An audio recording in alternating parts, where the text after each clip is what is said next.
Ok, clairs, baseline! Baseline autour de clairs! Baseline autour de clairs!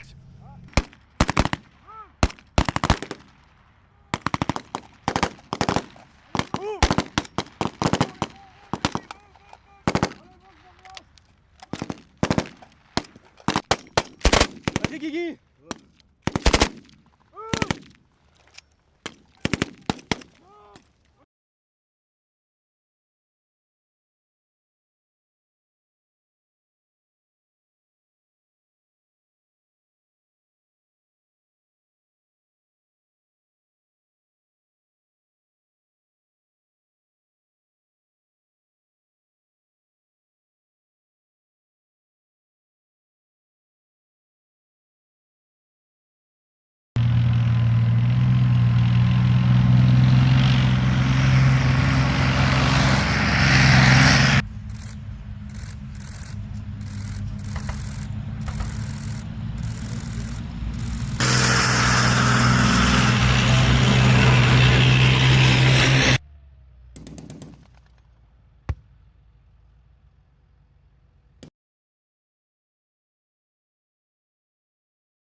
Test 1, 2, 3.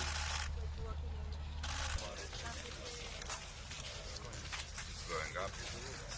Very good. Good morning. Red, yellow, and black as colors, and as a state code of forms of Belgian. Of our alliance is measured in critical moments. I want to.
As a defensive alliance, NATO needs to safeguard allies against threats from the air. This could mean hostile aircraft, cruise and ballistic missiles, but also emerging threats like drones and hypersonic missiles. How does NATO defend against these threats?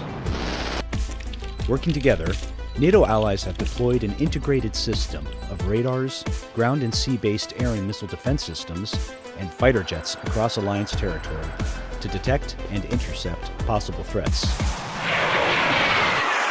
This is important in peacetime and in times of crisis and conflict. For example, what if a passenger plane loses communication mid-flight and cannot coordinate with air traffic controllers? Ground-based and airborne radars can track the plane, while jets scramble to visually identify it. Once they confirm a loss of communication, they can guide the aircraft to safety. But in the event of a conflict, the NATO integrated air and missile defense system will shield Allied territory from threats like cruise or ballistic missiles.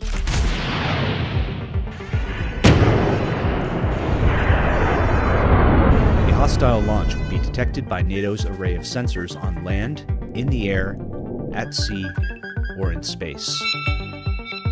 Once a missile has been pinpointed, NATO can use a variety of defense systems to neutralize the threat. NATO command posts calculate trajectory, evaluate the threat, and determine the best option for interception. Land-based systems like the US THAAD can intercept and destroy missiles at altitudes as high as space. For short to medium-range targets, NATO can use systems like the Patriot or the SAMP-T. Allied warships and fighter jets can also destroy incoming missiles before they can hit Allied soil. This integrated system works day and night, 365 days a year, keeping allies safe from threats coming from the sky. While this system has been around for more than 60 years, the alliance must now contend with new threats.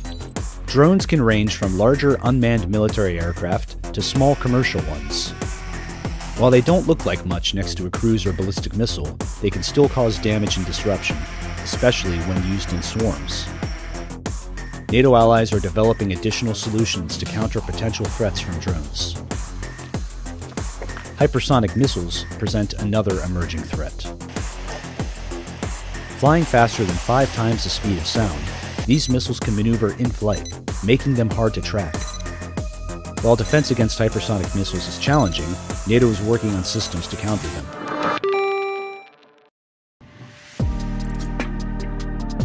No matter what challenges NATO may face in the future, allies are committed to defending their airspace and keeping their citizens safe.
Alpha team, over this way!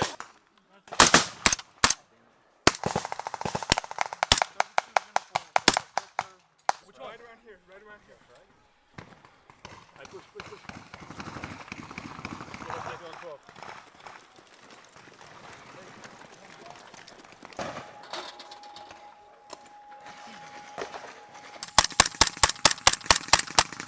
Hey Sanchez, Nemo's down!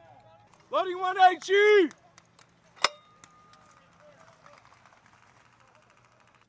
Ryan's is pushing up there. Johnson, you need to get online. Go on, control my M4. Got it. We got guys right in front of us? Who's got mine? This building right here, just lays there the door. Like 3 of them there. Just got double feet. Hey, get on this side of the wall. Pump him up.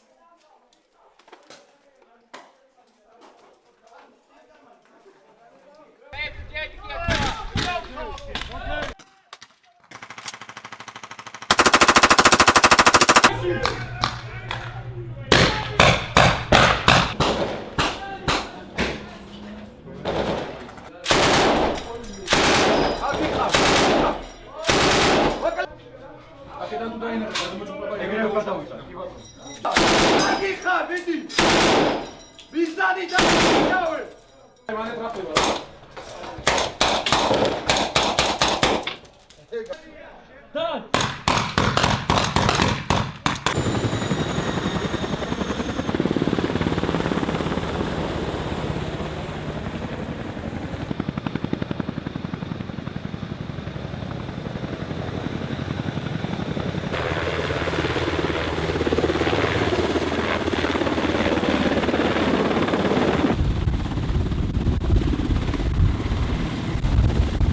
That we continue middle and bottom corridor over.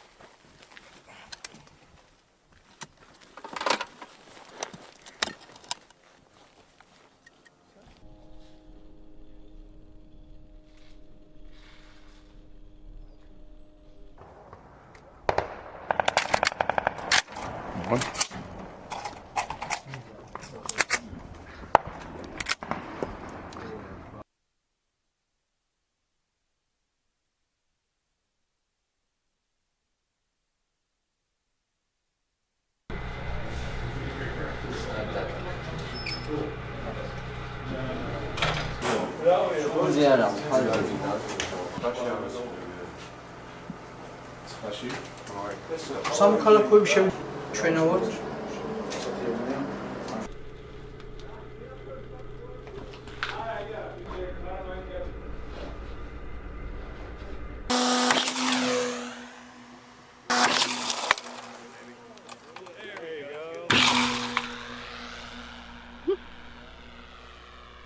To the right of the 07, I need all that gone. Yeah, drop that ROS. Right. And then. Yep, and push that orbital point north.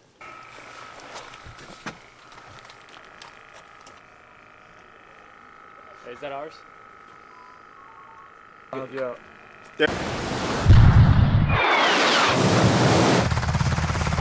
Right now, in this area, this is my office. This is my home ground. And it's well worth defending.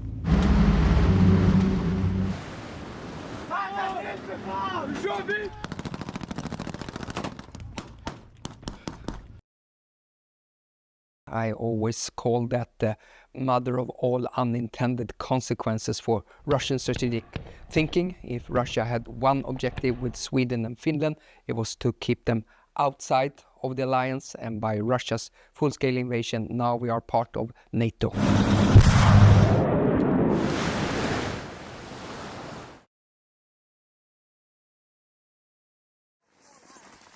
We do not come empty-handed. We do bring a lot of humility as a new ally, but we also bring a lot of capability. So we definitely want to see ourselves as a net provider of security.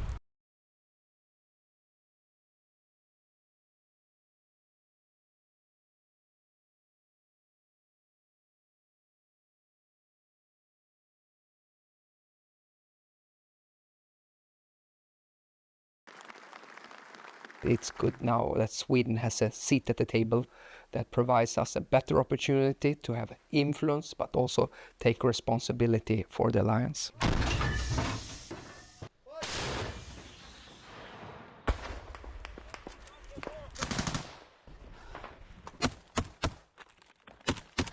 Supporting Ukraine is both the right thing to do and it's a smart thing to do. Of course, this is about decency and it's about humanity and standing up for the Ukrainian people. But it's also upholding principles which are crucial for a smaller country like Sweden. Rule of law, the European security order, and a rules-based international order.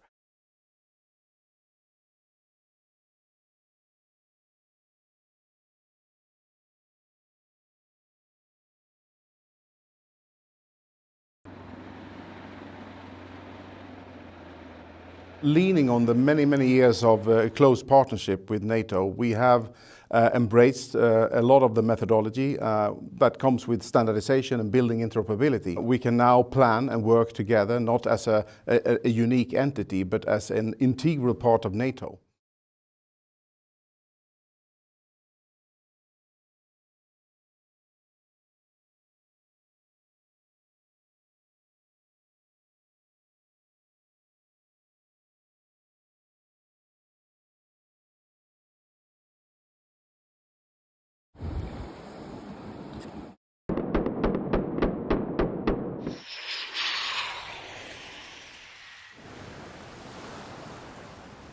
It's a multitasking ship. We can use it for submarine hunting and we can use it for air defense and also for the surface operations.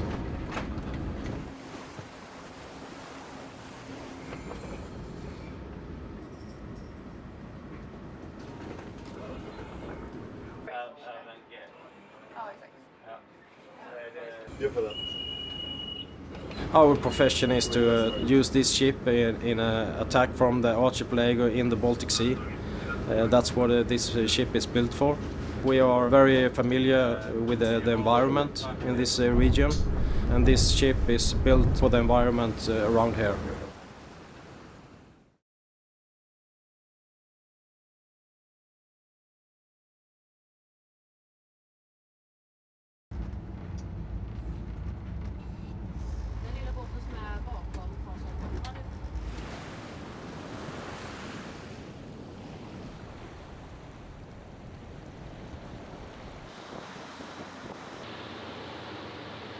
Since the Swedish coastline is very different, thousands of islands, from small ones to big ones, with trees, without trees, the system that and the capabilities that the amphibious battalions holds, it's also unique in the world, I would say.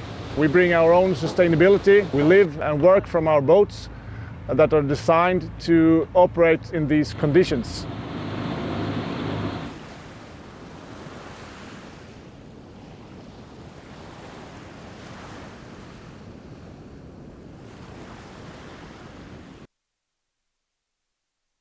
Our main operation area is where the sea meets the land.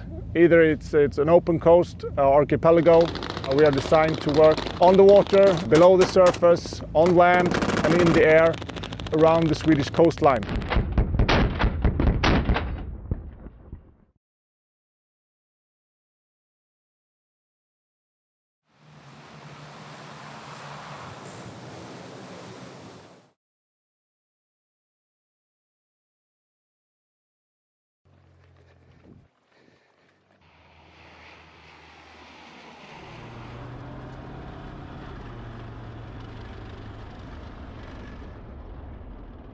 So the symbol for the battle group Gotland and the Gotland regiment is the ram. The ram symbolizes strength and the will to survive in harsh conditions on an island in the middle of the Baltic Sea.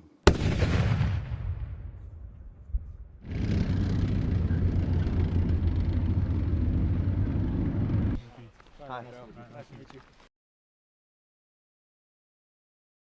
Coming into NATO gives opportunities to use Gotland as a hub for maritime operations, for logistics, and also different kinds of weapons systems which could provide aid, for instance, to the Baltic states. So it could be a platform for long-range fires as well.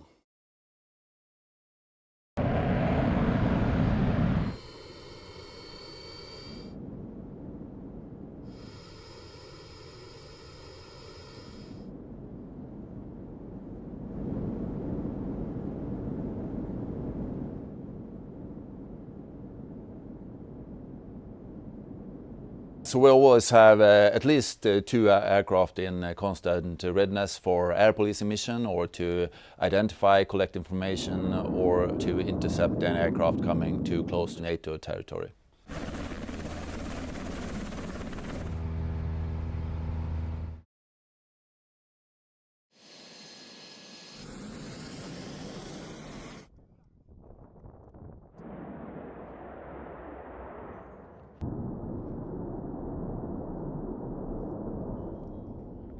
Sweden and Finland's accession to NATO means a lot when it comes to geography. We can bring our situational awareness, our early warning concepts, and overall our knowledge of the situation in our region, and combine that with the other NATO alliance, which will really strengthen our situational awareness in the high north.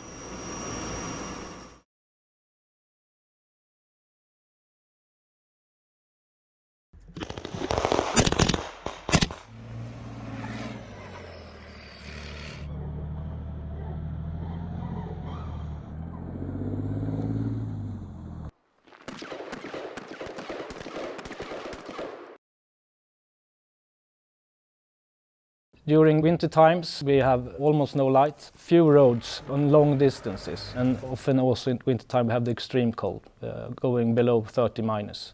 So that's a challenge, and we really need to have the right equipment, and of course bringing the unit together, exercising, training in this environment.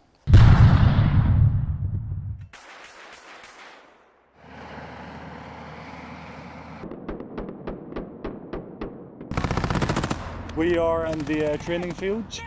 We have just dismounted from a CV-90 combat vehicle, and my squad is taking terrain in a forward direction.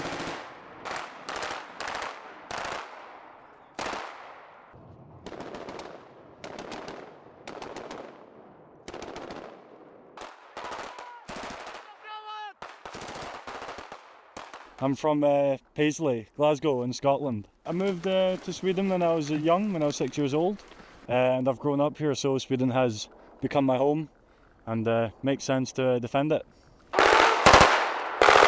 Joining NATO, for me as an individual, it means that I get to help not only defend what has become my home country here in Sweden, but the country where I'm from as well, which is the United Kingdom. And so I've learned a lot of things, and I've realised that if you have the right people beside you, you can do pretty much anything.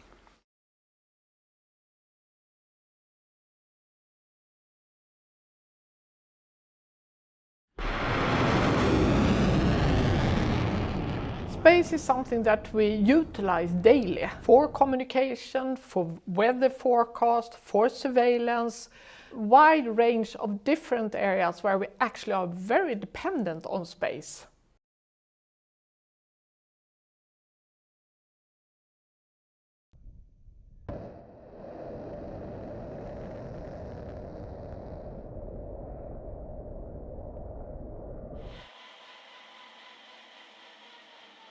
Please follow me. In Sweden, but I think also other countries in Europe have learned now what is happening in Ukraine. You need to have space assets that can see actually what is going on and what is to plan and be prepared. The terrestrial network is shut down immediately when a war breaks out. What can you do with space assets? You can have communication, you can do a lot of things with that. And you see also what we are doing with drones and with unmanned vehicles today. They are controlled by space assets, so that is important. If we see a war situation where actually the mobile networks, they are not working, then we will be much more dependent on satellite communication, and we need to be ready for that situation. What is key also is that you have the capability to send off satellites from different places around the globe. We are based out of Europe, and this is the only facility that has these capabilities.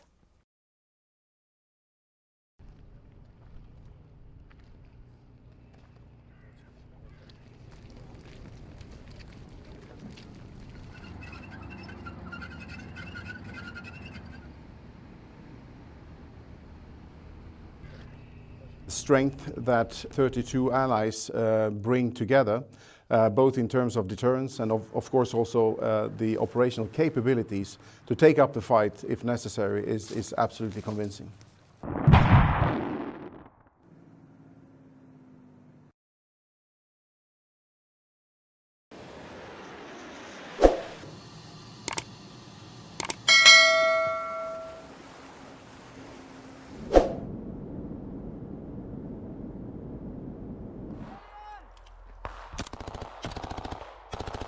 We have to understand that we are an ally, and as ally you share blood and you're solidaric. And by our accession into alliance, we are safe